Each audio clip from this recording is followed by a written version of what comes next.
नमस्कार मित्रों, सभी को राधे राधे। क्या आप भी जानते हैं कि हमारे गले में भी एक म्यूजिक गिटार होता है? या परीक्षा हाल में बैठे बैठे सघोष और अघोष भूल जाते हो? तो आइए देर नहीं करते हैं, हम एक ट्रिक के माध्यम से इस म्यूजिक गिटार का अर्थात सघोष और अघोष का पल भर में खेल खत्म करते हैं इस वीडियो में। मैं बात करने वाला हूँ सघोष और अघोष। अघोष क्या है? बहुत सोचने वाली बात है। अघोष अघोष होता क्या है?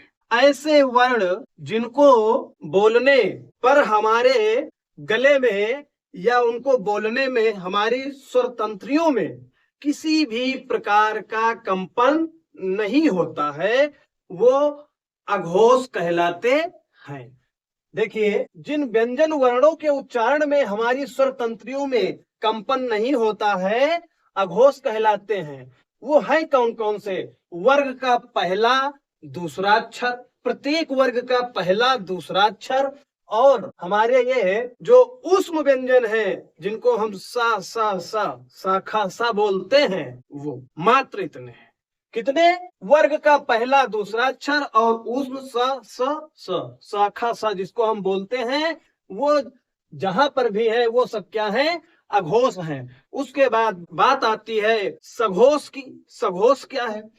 ऐसे वर्ण, ऐसे व्यंजन जिनको बोलने पर हमारे स्वर तंत्रियों में कंपन होता है, बोलने पर कंपन होता है, वाइब्रेट जैसा गले में महसूस हो, तो उनको हम क्या कहते हैं? सघोष व्यंजन कहते हैं। सघोष होते कौन से हैं? प्रत्येक वर्ण का 3, 4, 5, उसके बाद जितने भी स्वर हैं तथा अंतस्थ या रा ला वा, और एक अंत में हमारा वर्ण अक्षर बचता है हा, इनको मिला करके हम सघोष बनाते हैं। ये सब सघोष हैं। कौन कौन से? 3, 4, 5 स्वर और अंतस्थ हा, ये सघोष हैं। तो हम इस वीडियो में बात करेंगे, बनाएंगे एक चार्ट।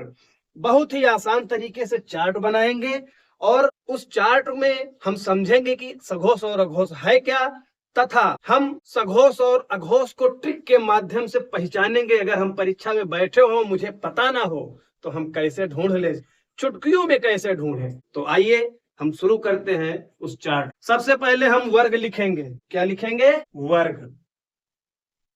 वर्ग के बाद अघोष। क्या लिखना है? अघोष। ये अघोष हो गया, ठीक है। वर्ग अघोष, उसके बाद में सघोष। सघोष, ठीक, ये हो गया। ये हमारा वर्ग हो जाएगा, ठीक है। अघोष में हमने क्या बताया था? 1, 2, और सघोष में हमने क्या बताया था? 3, 4, 5। आइए तैयार करते हैं। हमारा पहला आता है, ये क्या है? का वर्ग है। क्या है? का वर्ग है। का वर्ग में हम अक्षर लिखते हैं। कौन कौन से हैं? का, खा, गा, घा, अंगा। उसके बाद में चा वर्ग। चा वर्ग में कौन कौन से आते हैं? चा, छा, जा, झ, इया, ठीक है। उसके बाद टा वर्ग। कौन सा आता है? टा वर्ग। टा वर्ग में कौन से आते हैं? टा, ठा, डा, ढा, अड़ा। उसके बाद में ता वर्ग। ता वर्ग में कौन कौन से अक्षर आएंगे? ता, था, दा, धा, ना। उसके बाद कौन सा वर्ग आता है? पा वर्ग। पा वर्ग में कौन कौन से आते हैं? पा, ह, ब, भ, म। ये हमारे क्या है? पांचों वर्ग हैं, स्पर्श व्यंजन जिनको हम कहते हैं। ये हमारे पांचों वर्ग हो गए, ठीक है। अब हम इन पांचों वर्ग के बाद क्या करेंगे? ध्यान से सुनिए, क्या करेंगे? हमने बताया था अघोष में 1, 2 और ऊष्म आते हैं। ऊष्म मतलब सा स स सा खा सा, ठीक है। ये हो गया 1, 2, ठीक है। और ऊष्म का मतलब हुआ स ख स, ठीक। 1 2 और ऊष्म स ख सा। अब बात करते हैं सघोष में क्या आता है। 3 4 5। सघोष में क्या आया था? 3 4 5।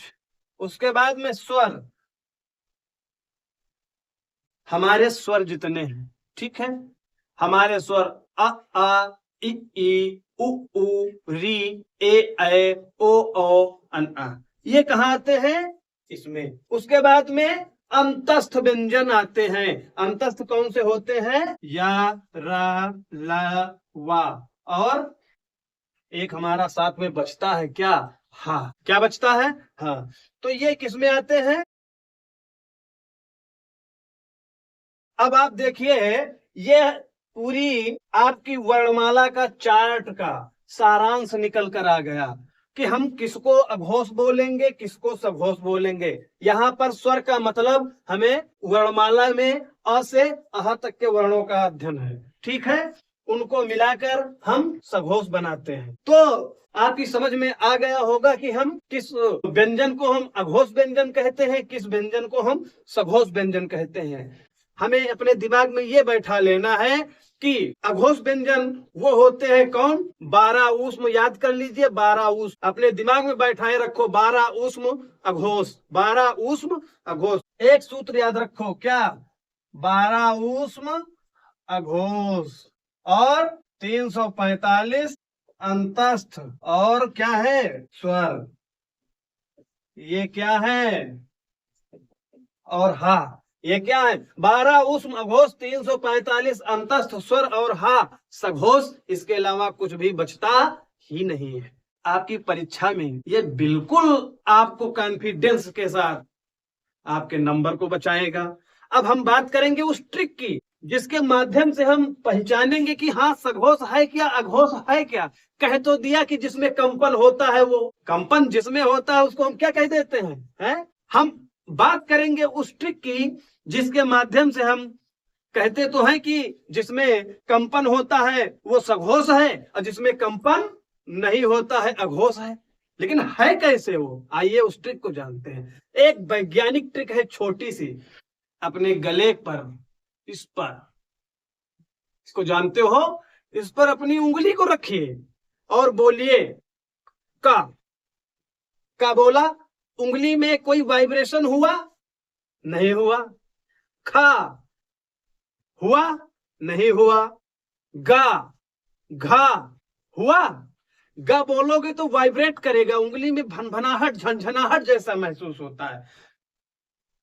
अंगा, चा, छा, जा, झा, इया, जिस वर्ण के बोलने पर, जिस व्यंजन को बोलने पर, इस उंगली को रखने पर उसमें वाइब्रेट महसूस हो, कंपन महसूस हो, प्यारे छात्र व छात्रों, निश्चित ही वो सघोष होगा। इसमें कोई संशय की बात नहीं है। आशा करते हैं कि ये चैप्टर आपकी समझ में आ गया होगा और आपके दिमाग में भी बैठ गया होगा।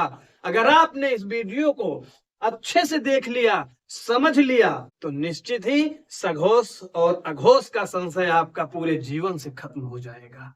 जीवन पर्यंत किसी भी परीक्षा में जाओगे, बैठोगे, सघोष और अघोष के बीच में मतभेद आपके माइंड में पैदा ही नहीं होगा। मैं चाहता हूं कि अगर वीडियो आपको अच्छी लगी हो तो लाइक कर दीजिए, कमेंट कर दीजिए, शेयर कर दीजिए और अपने ऐसे सहपाठियों के साथ भेज दो जो तैयारी कर रहे हैं, वो भी समझ सके।